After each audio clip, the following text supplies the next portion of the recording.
기독교 쪼크 가운데 이런 이야기가 있습니다. 어느 날 40대 아들이 어머니에게 이런 하소연을 하게 됩니다. 어머니, 내일 교회에 가야 되는데 가기가 싫어졌습니다.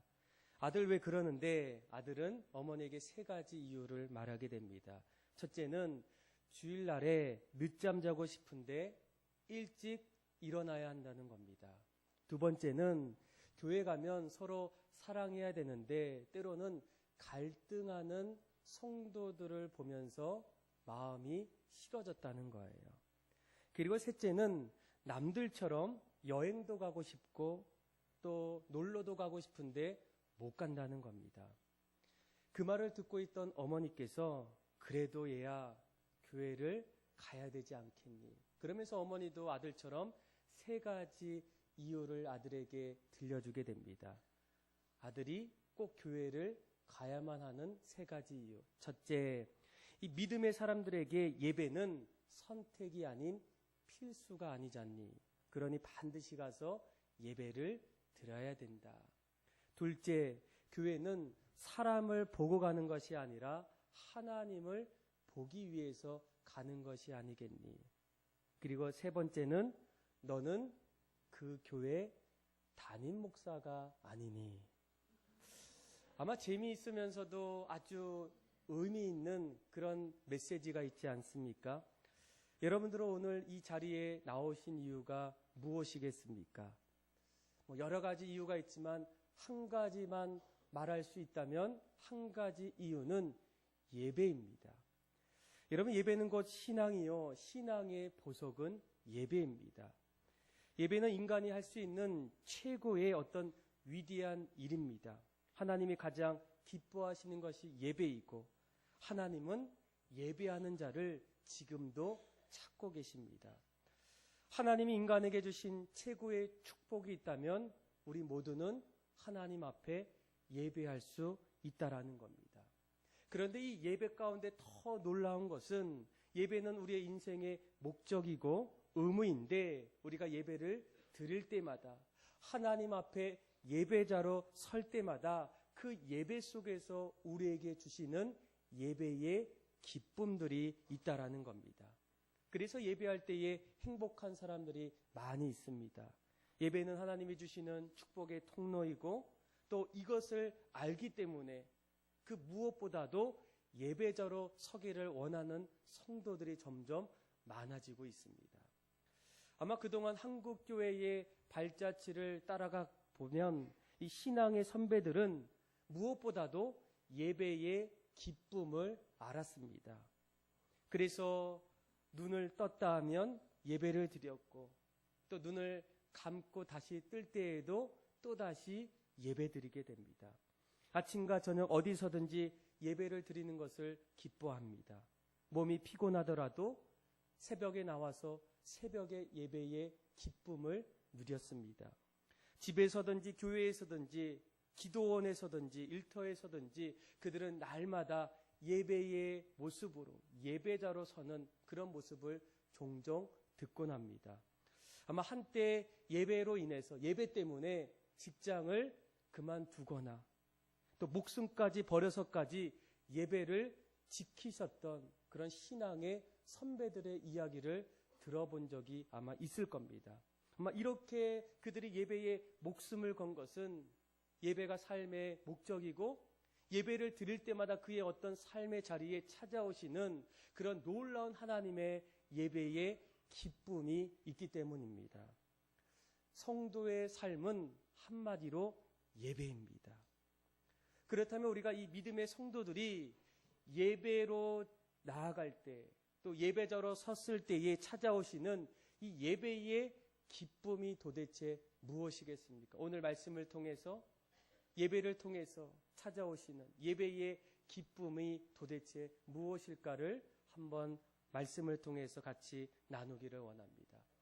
여러분, 예배를 드릴 때 예배자로 섰을 때에 찾아오는 첫 번째 어떤 기쁨은 바로 우리가 어떤 삶의 자리에서도 넉넉히 이기는 능력을 예배를 통해서 주신다는 겁니다.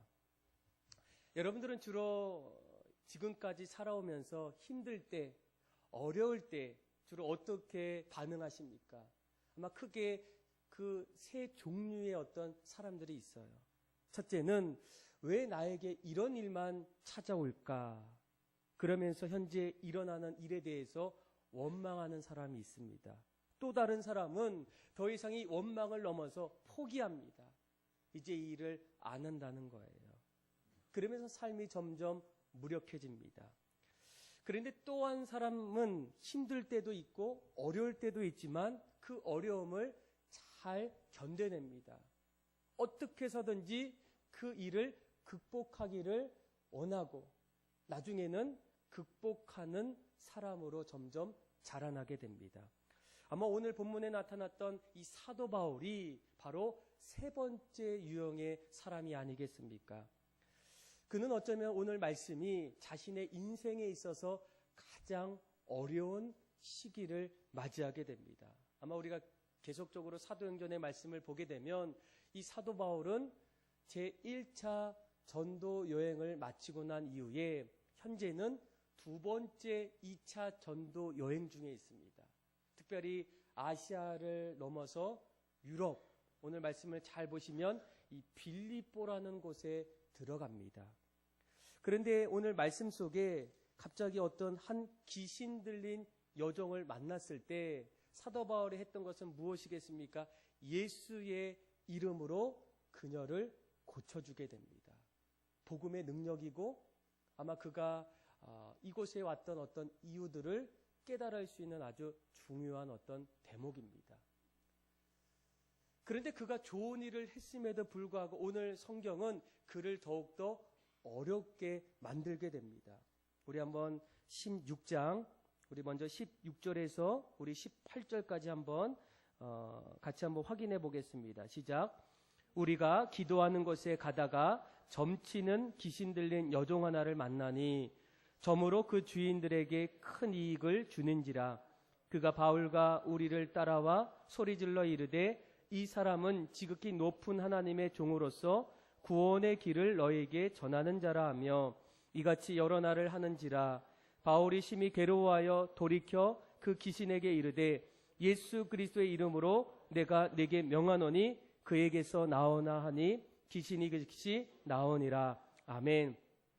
그동안 어떤 사람도 고칠 수 없었던 귀신 들린 그 여종을 사도 바울이 예수 그리스도의 능력으로 고쳐주게 됩니다. 얼마나 기쁜 일이고 얼마나 그에게 있어서는 감사한 일이겠습니까? 사도 바울은 지금 해야 될 복음 증거자로서 해야 될 일을 하고 있었고 누구보다도 좋은 일을 하고 있는 사람이 바로 사도 바울이에요. 그런데 19절부터 반전이 일어납니다. 좋은 일을 하고 해야 될 일을 했음에도 불구하고 그에게 어려운 일이 찾아옵니다. 우리 한번 19절에서 우리 21절까지 한번 같이 한번 읽겠습니다. 시작. 여종의 주인들은 자기 수익의 소망이 끊어진 것을 보고 바울과 실라를 붙잡아 장터로 관리들에게 끌어갔다가 상관들 앞에 데리고 가서 말하되 이 사람들이 유대인인데 우리 성을 심히 요란하게 하여 로마 사람인 우리가 받지도 못하고 행하지도 못할 풍성을 전한다 하거늘. 아멘. 자, 그 귀신 들린 여종의 주인이 이 장면을 보고 기뻐하는 것이 아니라 앞으로 내가 살아가야 될 수익의 소망이 끊어진 것을 보게 됩니다. 걱정합니다. 화가 납니다. 그래서 사도 바울 그리고 실라를 고소합니다. 여러분, 우리가 여기서 한 가지 중요한 어떤 영적인 레슨이 무엇이겠습니까? 우리가 믿음으로 살 때, 좋은 일을 할 때, 신앙으로 살 때에도 반드시 좋은 일 앞에서는 좋은 일만 일어나는 것이 아니라는 거예요. 때로는 사도 바울처럼 오해를 당할 수도 있고 어려움에 분명히 당할 수가 있어요. 가끔씩 어떤 분들이 내가 주님을 믿는데 왜 나에게 이런 일이 일어나겠습니까? 내가 좋은 일을 하려고 그렇게 노력했는데 왜 나에게 이런 극심한 고난이 찾아오겠습니까? 사도 바울에게 지금 그런 일들이 일어나고 있는 거예요. 그런데 여러분, 사도 바울이 지금 이런 일 속에서 정말로 어렵고 도저히 이겨나갈 수 없는 일들이 앞으로 계속적으로 일어나고 있어요. 자, 사도 바울에게 어떤 일이 일어났을까? 자, 우리 한번 22절 한번 같이 한번 읽어볼까요? 시작. 무리가 일제히 일어나 고발하니 상관들이 옷을 찢어 벗기고 매로 치라하여. 갑자기 고소를 당했던 사도 바울이 간수들에 의해서 이제 잡힘을 당해요. 그리고 첫 번째로 무엇을 당합니까? 옷을 찢김을 당해요. 둘째, 그가 뭐를 합니까? 매를 맞게 돼요. 여러분, 여기서 이 매는 우리가 보통 그냥 뭐 학교에서 뭐 이렇게 맞는 매가 일 수도 있지만 또 그 당시에 매는 두 가지입니다. 우리가 보통 때리는 매가 있을 수도 있고, 그리고 또 한 가지는 매를 칠 때에 살점이 떨어져 나가는 그런 어떤 매의 어떤 모습이 있다는 거예요. 그러니까 성경학자들은 전자보다는 후자였지 않았을까. 그런데 그 살점이 떨어져 가는 어떤 그 매를 맞을 때에 한두 번이 아니라는 거예요. 23절을 말씀을 보게 되면 몇 번 칩니까? 많이 쳤다는 거예요. 수없이 많이. 그가 얼마나 고통스럽고 얼마나 힘이 들겠습니까? 그런데 거기에서 끝나는 것이 아니에요. 우리 한번 23절의 말씀을 또 같이 한번 읽어볼까요? 시작.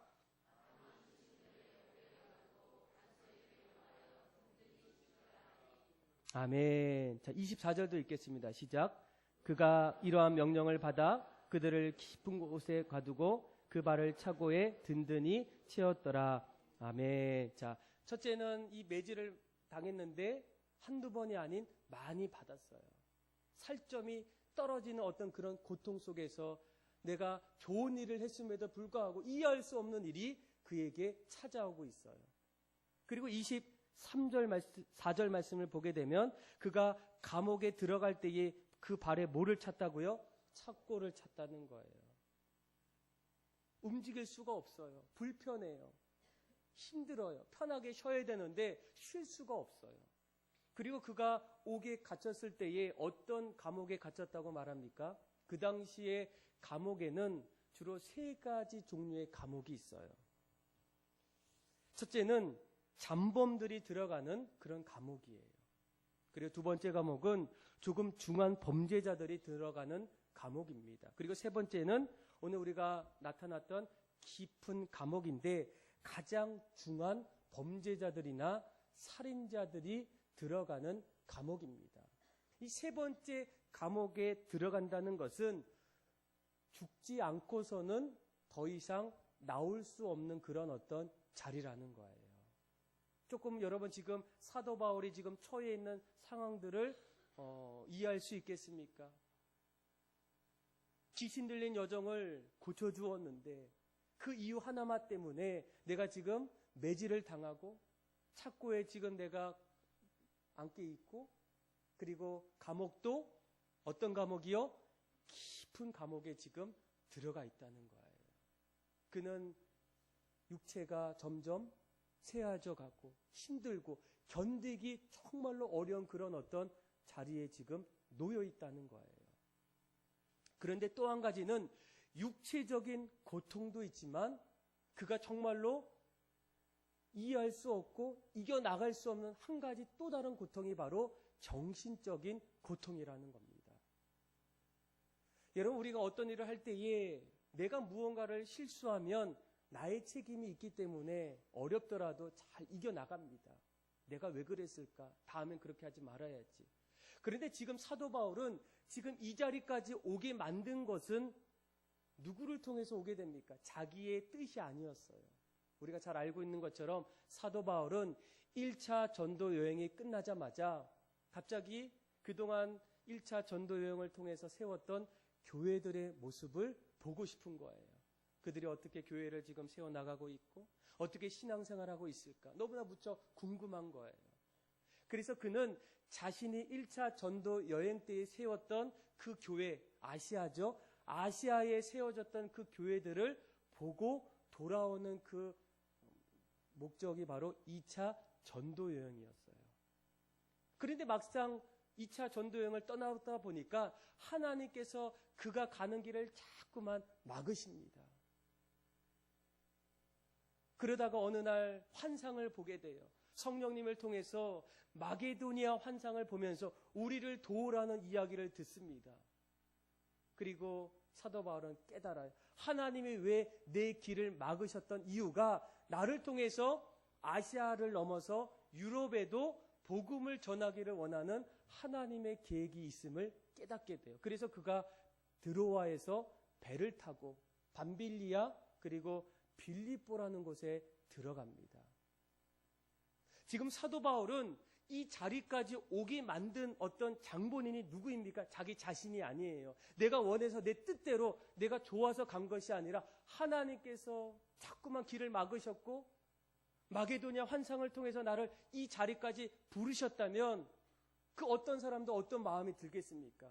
하나님이 이 자리에 부르셨다면, 나를 이곳에 보내셨다면 분명히 하나님이 새로운 일들을 나를 통해서 하실 거라는 어떤 믿음의 확신이 있던 거예요. 얼마나 기쁘겠습니까? 혼자 하는 것도 어려운데 하나님께서 신이 오셔서 함께 그 자리에 같이 계신다는 어떤 확신이 들었을 때 사도 바울은 기뻤고 기대했고 흥분이 되었단 말이에요. 그런데 막상 현실은 하나님이 보내신 그 자리에 어떤 일이 일어나요? 오히려 오해를 받아요. 귀신 들린 여종의 주인으로 인해서 고소를 받게 돼요. 매질을 당해요. 착고에 가둬두게 돼요. 깊은 옥에 그가 들어갑니다. 사도 바울뿐만 아니라 그 어떤 사람도 그 자리라면 여러분 이 지금 일어나는 일들을 이해할 수 있겠습니까? 받아들일 수 있겠습니까? 어떻게 하나님이 나에게 이렇게 하실 수 있겠습니까? 영적인 어떤 고통이 지금 사도 바울에게 엄청나게 지금 밀려오고 있어요. 사도 바울이 아닌 그 어떤 사람도 동일하게 그 마음을 가질 수밖에 없어요. 하나님, 왜 나에게 이런 일들을 주셨습니까? 왜 나에게 이런 상황을 보여주셨습니까? 저는 이해할 수가 없습니다. 도저히 받아들일 수가 없습니다. 이런 어떤 생각들이 지금 사도 바울 마음속에 자연스럽게 나타날 수밖에 없답니다. 그런데 사도 바울이 우리가 말씀을 다 읽어보면 이러한 고통의 자리에서, 이런 어려운 자리에서 그가 다시 일어나서 승리하는 삶을 살게 돼요. 그런데 여기에서 우리가 중요한 믿음의 어떤 법칙을 여러분들이 보셔야 돼요.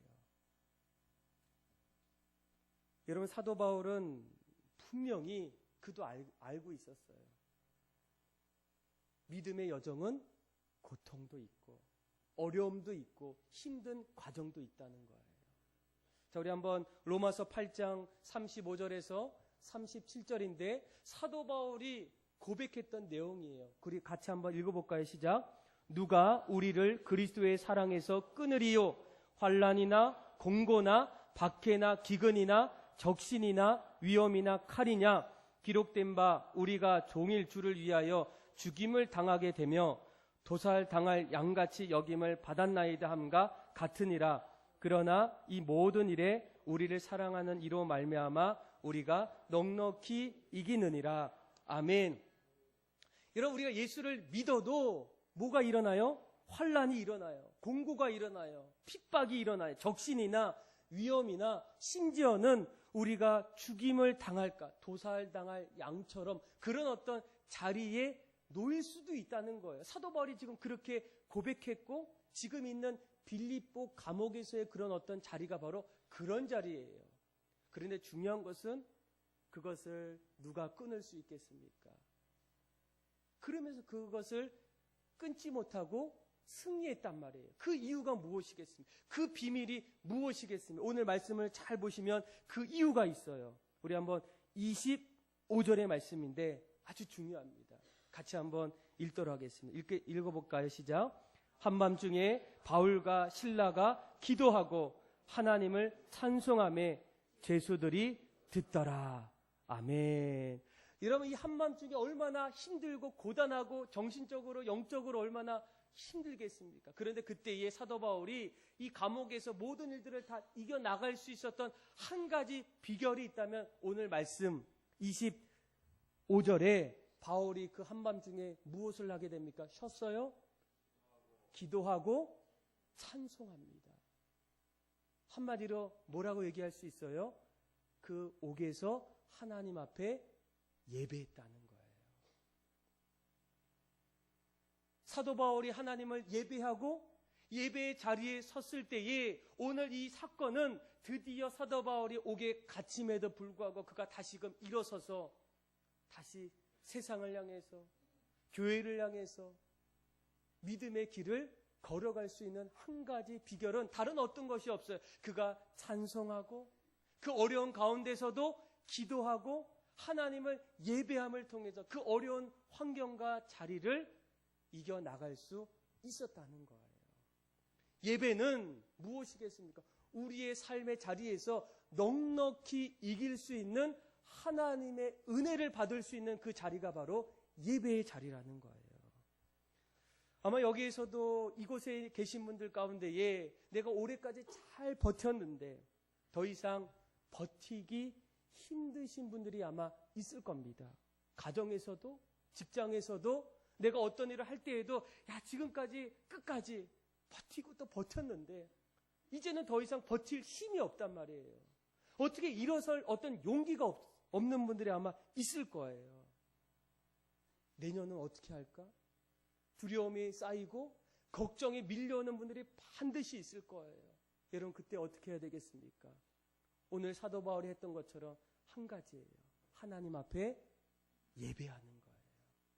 그가 한밤중에 옥중에서 무엇을 하게 됩니까? 기도하고 찬송해요. 하나님을 예배해요. 왜 그렇겠습니까? 그때에도 찾아오시고 그때에도 그 어려움을 내가 이길 수 있는 넉넉히 이길 수 있는 어떤 힘과 용기가 나에게는 없지만 하나님이 주실 수 있다면 하나님을 통해서 이 모든 일들을 이겨나갈 수 있는 어떤 지혜가 그 자리에 있었기 때문이에요.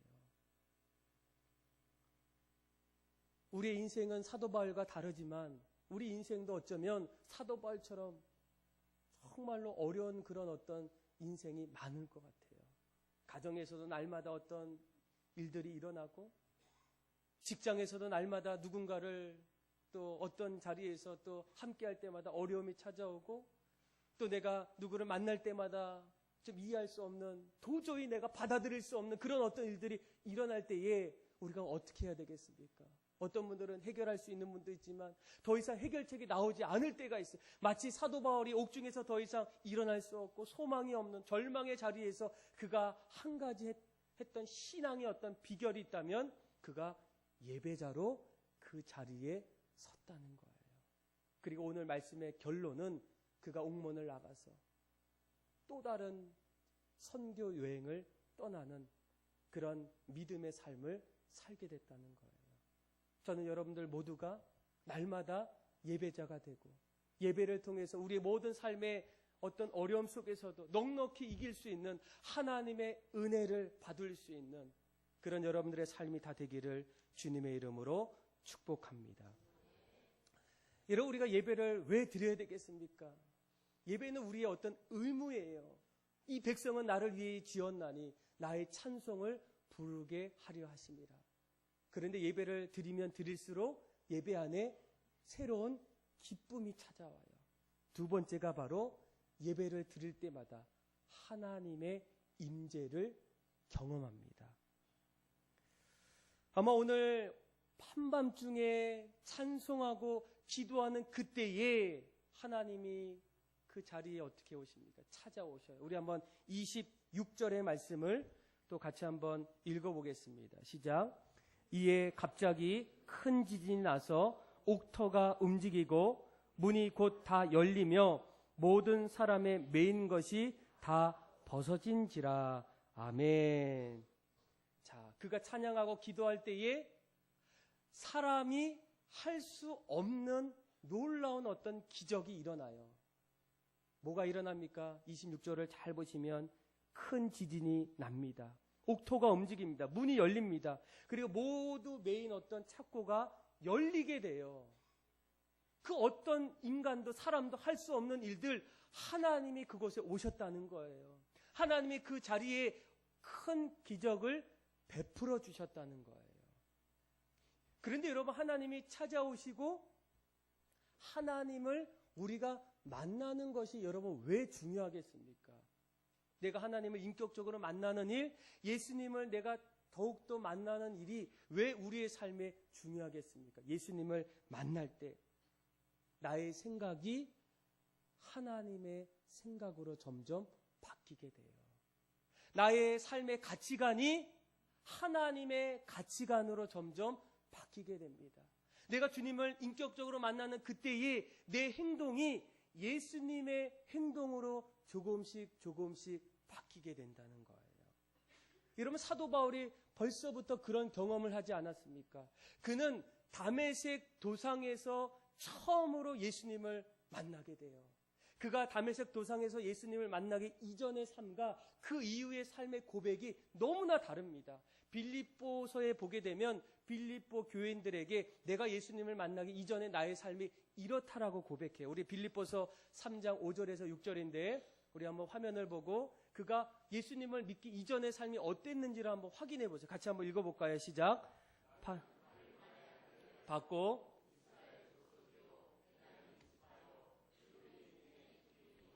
율법으로는 바리새인이요 교회를 박해하고 율법으로는 흠이 없는 자라. 아멘. 여러분, 어디서 많이 좀 들어봤던 이야기 아닙니까? 세상 사람들, 보통 사람들이 주로 얘기해요. 나는 어디 출신이에요. 우리 집안은 어떤 집안이에요. 나는 어디에서 배웠어요. 자기의 자랑을 아주 자연스럽게 늘어나게 돼요. 나는 할례를 8일 만에 받았어요. 나는 히브리 사람 중에 히브리 토종이에요. 나는 바리새인 중에 바리새인이고 율법으로는 한 번도 율법을 어긴 적이 없는 완전한 자, 아주 세상에서는 의인 같은 사람이라고 그가 떳떳이 얘기합니다. 그렇게 살아왔다는 거예요. 그런데 다메섹 도상에서 예수님을 만나고 나서 그의 고백이 완전히 달라져요. 우리 디모데전서 1장 15절인데 같이 한번 읽어볼까요? 시작. 미쁘다 모든 사람이 받을 만한 이 말이요 그리스도 예수께서 죄인을 구원하시려고 세상에 임하셨다 하였도다. 죄인 중에 내가 개순이라. 아멘. 자, 죄인을 구원하기 위해서 예수님이 이 땅에 오셨을 때 내가 그 예수님을 만났어요. 예수님을 만나고 나니까 내가 완전한 자가 아니라 죄인 중에 뭐라고요? 괴수람을 깨닫는 거예요. 하나님을 만나고 예수님을 만나고 나니까 이제는 내가 누구인지, 내가 어떤 사람인지, 내가 어떻게 살아야 되는지를 조금씩 깨닫게 돼요. 사도 바울이 변하게 됩니다. 우리가 보통 사람들은 안 변해요. 쉽게 안 변합니다. 어떤 사람들은 정말 그렇게 확정짓게 얘기해요. 안 변한다는 거예요. 안 변하죠? 아시죠? 그런데 예수님을 정말 만나고 십자가에 달려 돌아가신, 나를 위해 죽으셨던, 그래서 내가 예수님이 죽을 때 나도 죽고 예수님이 살 때 나도 새롭게 사시는 분들은 그 인생이 달라지는 거예요. 여러분, 사도 바울이 한밤중에 옥중에서 기도할 때에, 찬송할 때에 그의 어떤 심정은 어떻게 했습니까? 제가 상상해 보건데 이런 마음이 있을 거예요. 하나님, 도대체 왜 그렇게 하셨습니까? 저는 이해할 수가 없어요. 제가 지금 이렇게 놓여있는 상황을 도대체 이해할 수가 없어요. 저는 아시아에서 모든 일을 다 끝내고 돌아가길 원했는데 하나님이 저를 막으셨고, 그래서 저를 유럽으로 보내셔서 지금 이 자리에 왔는데, 하나님께서 저를 보내셨던 이 자리는 지금 어떤 자리입니까? 매를 당하고 살점이 떨어져 나가고 착고에 지금 감옥에 갇힌 아무것도 보이지 않는 절망의 자리에서 그가 외칠 수 있는 것은 뭐예요? 이해할 수 없다는 거예요. 도저히 하나님을 받아들일 수 없다는 거예요. 그런데 예배할 때에, 찬송할 때에, 기도할 때에 그때에 조금씩 하나님의 마음이 무엇인지를 점점 깨닫게 돼요. 처음에는 몰랐어요. 자, 문이 열렸어요? 지진이 났어요? 옥문이 열렸어요? 그러면 여러분, 그와 그 안에 있는 죄인들은 어떤 행동을 하게 됩니까? 안 가봐셔서 모르시죠? 감옥에 들어간 사람들의 가장 큰 어떤 소망은 빨리 그곳을 뭐예요? 나가는 거예요. 빛을 보는 거예요. 자유롭게 사는 거예요. 그래서 오늘 우리가 읽었던 말씀을 잘 보시면 이 잠을 잤던 간수가 문이 열린 것을 보았어요. 그렇죠? 자, 우리 한번 27절 한번 읽어볼까요? 같이 한번 읽겠습니다. 시작. 간수가 자다가 깨어 옥문들이 열린 것을 보고 제수들이 도망한 줄 생각하고 칼을 빼어 자결하게 하거늘. 그러니까 간수는 알았어요. 내가 여기서 자결하지 않으면 지금 일어나는 일들, 이 죄인들을 지키지 못했던 나의 어떤 과실된 책임으로 인해서 내가 사형을 받을 거라는 걸 알기 때문에 그가 스스로 사형보다는 스스로 죽는 것이 더 낫다는 어떤 생각을 하게 돼요. 옥문이 열렸으니까 죄인들은 다 도망갔겠죠. 그런데 여러분 놀라운 것은 28절이에요. 우리 같이 한번 읽어볼까요? 시작.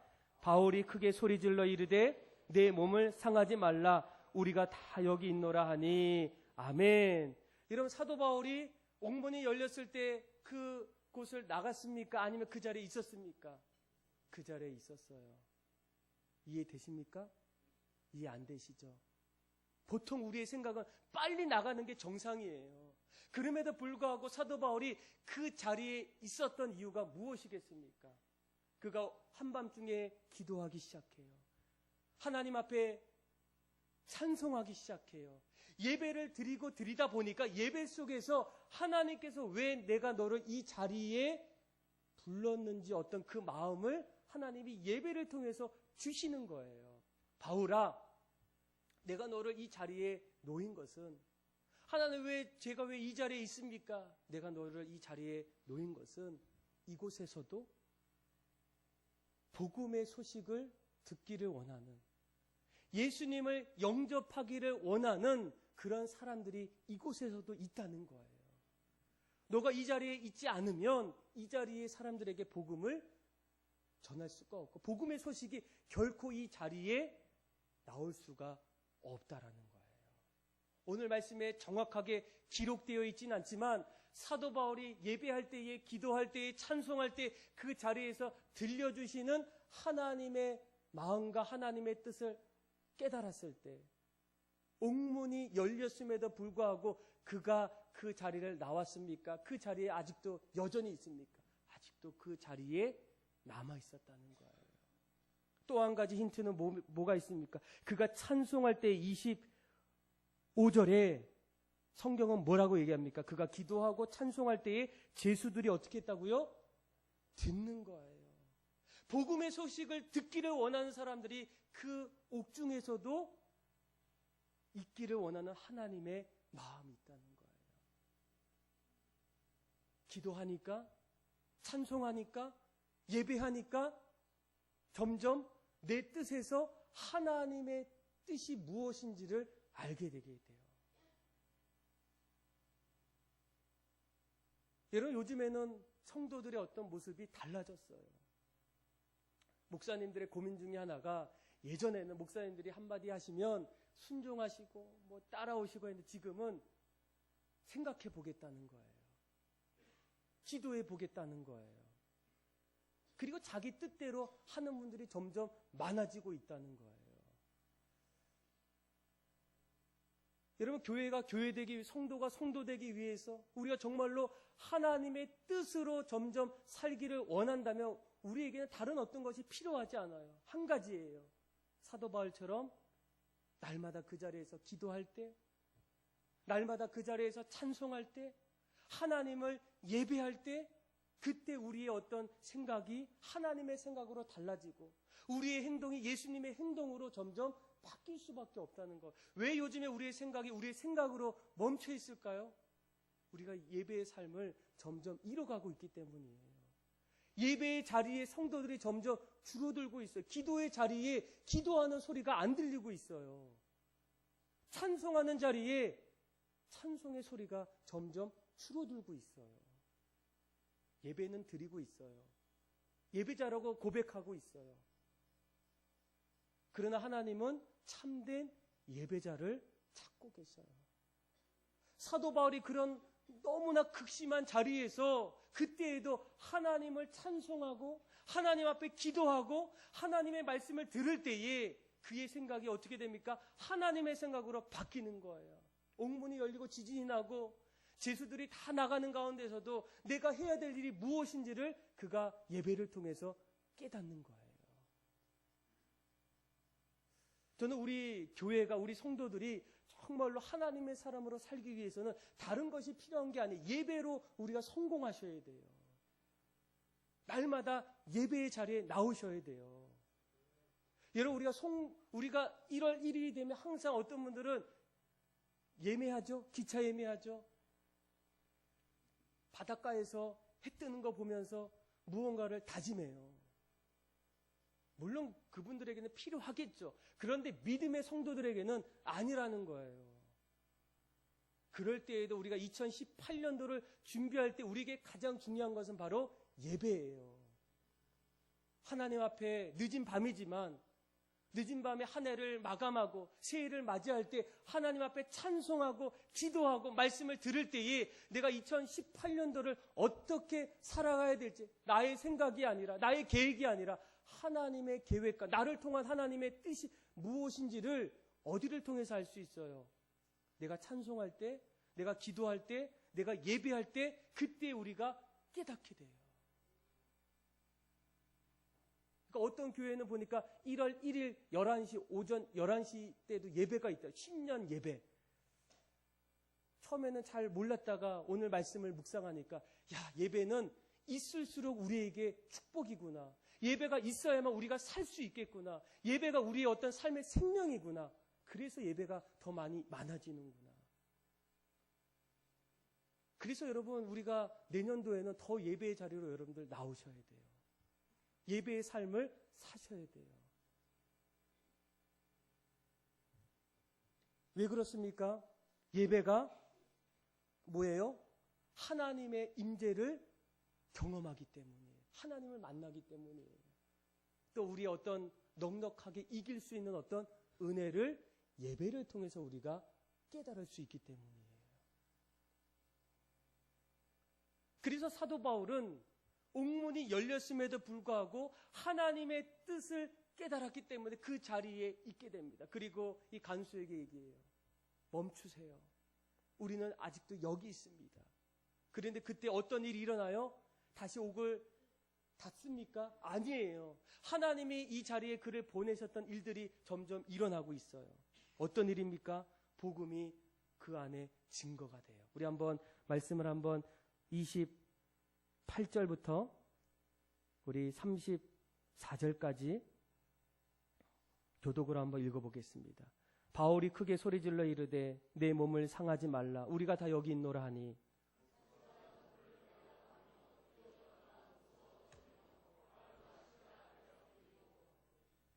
그들을 데리고 나가 이르되 선생님들이여 내가 어떻게 하여 구원을 받으리까 하거늘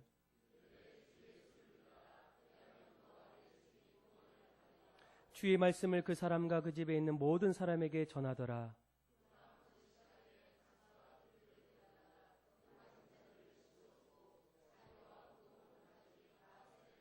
같이 읽겠습니다. 그들을 데리고 자기 집에 올라가서 음식을 차려주고 그와 온 집안이 하나님을 믿음으로 크게 기뻐하니라. 아멘. 여러분, 이 감옥이 열렸을 때에 어떤 일이 일어납니까? 사도 바울이 달아나고 도망가는 일들이 일어나면 아니에요. 그 안에서 한 영혼을 살리고자 하는 하나님의 뜻을 알고 있었던 사도 바울이 간수를 향해서 말합니다. 멈추세요. 간수가 그 장면을 보면서 놀라워합니다. 그러면서 첫 번째 질문이 뭐예요? 어떻게 하면 우리도 구원을 받을 수가 있겠습니까? 주 예수를 믿으라. 그리하면 너와 내 집이 구원을 받으리라. 그가 세례를 받게 돼요. 더 놀라운 것은 그의 온 가족이 구원받는 일들이 일어나게 됩니다. 여러분, 우리가 예배의 세 번째 기쁨은 무엇이겠습니까? 이런 일들을 통해서 하나님의 영광이 나타나는 겁니다. 하나님이 원하시는 것은 뭐예요? 하나님은 디모데전서 2장 4절에 보면 하나님은 모든 사람들이 구원을 받으며 진리에 이르기를 원하십니다. 우리가 정말로 하나님의 기쁨이 되는 것, 하나님 앞에 영광을 돌리는 것은 하나님이 원하시는 일들을 하는 거예요. 사도 바울이 지금 어떤 일을 합니까? 복음을 증거하고 복음으로 인해서 수많은 사람들이 이 간수뿐만 아니라 간수의 또 가족들, 또 그것을 들었던 죄수들이 점점 하나님께로 돌아오는 그 일들 속에서 누가 영광을 받으십니까? 하나님의 영광을 받으시는 거예요. 그런데 중요한 것은 이런 일들이 어디서부터 출발합니까? 예배할 때, 기도할 때, 찬송할 때, 우리가 말씀을 들을 때에 점점 하나님의 방법과 하나님의 생각과 하나님의 행동으로 우리가 살 때에 그 행동과 뜻이 하나님의 영광이 되는 거예요. 그래서 우리가 정말로 다른 어떤 것을 포기해도 예배만큼은 우리가 포기하지 말아야 된다는 거예요.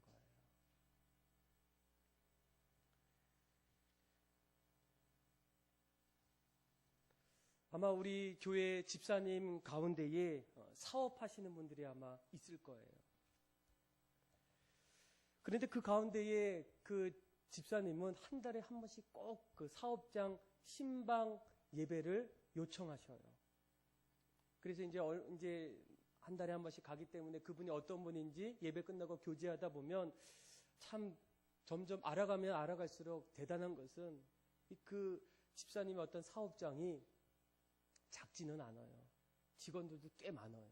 한 몇십 명이 돼요. 그리고 한 달에 인건비로 나가는 돈도 정말로 대단해요. 그런데 하루는 예배를 다 드리고 나서 그 집사님이 저에게 이런 얘기를 합니다. 목사님, 지난달에는 사실 좀 어려웠어요. 매출이 하나도 없었대요. 뭐 직원들은 매출이 있든 없든 늘 받을 수 있지만 이 오너들은 늘 걱정을 해요. 줘야 되는데 별로 없는 거예요. 요즘에 경제가 어렵고 막 힘들고 이러다 보니까 점점 오너들, 또 기업인들, 또 경영자들이 좀 힘든 것 같아요. 그분도 그런 어떤 처지에 놓였다는 거예요. 그래서 내가 이것을 접어야 될까? 어떻게 해야 될까? 자꾸만 어떤 밀려오는 어떤 걱정, 두려움이 너무나 많이 있었다는 거예요. 그런데 목사님, 제가 그럴 때 한번 더 하나님 앞에 기도했대요.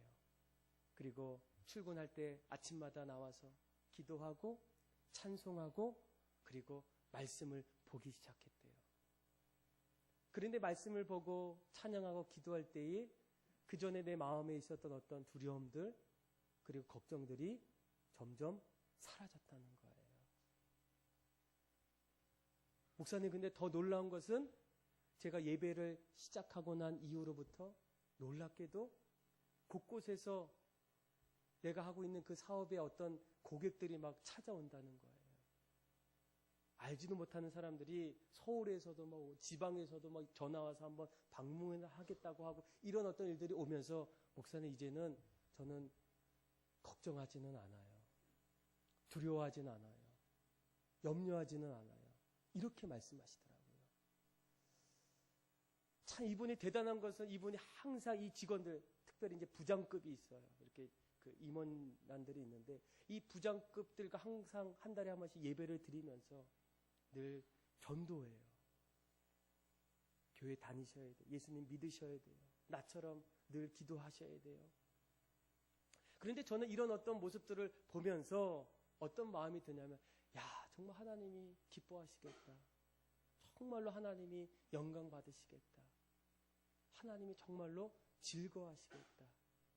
이런 어떤 마음이 저절로 생기더라고요. 아마 우리가 이 땅을 살아갈 때에 우리에게도 믿음의 길을 걸을 때에 우리가 정말로 어떤 믿음의 길을 걸어야 되겠습니까?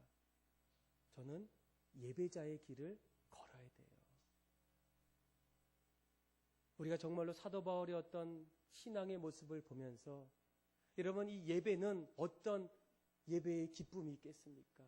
우리가 어떤 삶의 자리에서 사도 바울이 고백한 것처럼 환난이나 기근이나 박해나 위협이나 적신이나 그 어떤 것도 내가 정말 도살할 양처럼 그런 자리에 있을지라도 누가 그 위협에서 우리의 사랑을 끊을 수가 있겠습니까? 하나님 만나면, 하나님 함께 하시면 끊을 수가 없다는 거예요. 그걸 알았던 사도 바울이 했던 한 가지가 무엇이겠습니까? 그 옥중에서 찬송하고 기도해요. 예배해요.